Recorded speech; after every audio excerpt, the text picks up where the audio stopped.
सबसे सुंदर बात, कोई भी मनुष्य किस बात को किस प्रकार से समझता है, ये उसकी मानसिकता तय करती है। कोई दूसरों की थाली में से छीनकर खाने में अपनी शान समझता है, तो कोई अपनी थाली में से दूसरों को निवाले खिलाकर संतुष्ट होता है। सारा खेल संस्कारों का, समझ का और मानसिकता का है। लेकिन एक बात तो तय है कि छीनकर खाने वालों का कभी पेट नहीं भरता और बांटकर खाने वाले कभी भूखे नहीं रहते। एक घर में 5 दिए जल रहे थे। पहले दिए ने कहा, इतना जलकर भी मेरी रोशनी की कोई कदर नहीं है, तो बेहतर यही होगा कि मैं बुझ जाऊं। और वो दिया खुद को व्यर्थ समझकर बुझ गया। वो दिया था उत्साह का प्रतीक।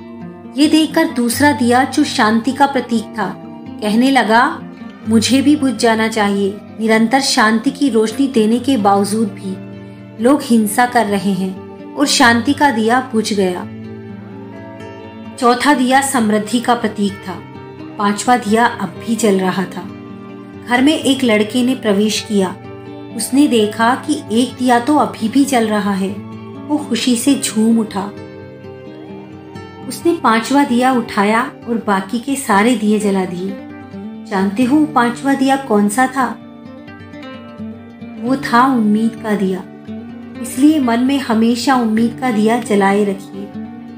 सफलता के लिए सिर्फ कल्पना नहीं, सार्थक कर्म भी जरूरी है।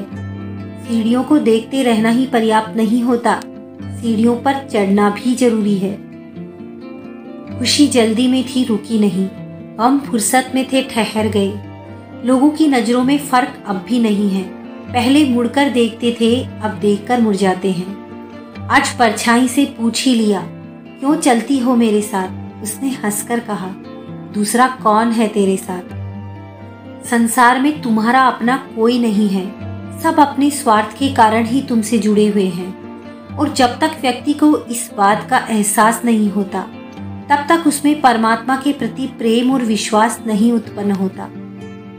पेड़ के नीचे रखी भगवान की टूटी मूर्ति को देखकर समझ में आया कि परिस्थितियां चाहे कैसी भी हो, पर कभी खुद को टूटने नहीं देना, वरना ये दुनिया जब टूटने पर भगवान को घर से निकाल सकती है, तो फिर हमारी तो औकात ही क्या है। धन्यवाद दोस्तों, फिर मिलते हैं अगली वीडियो के साथ। तब तक खुश रहिए, मुस्कुराते रहिए।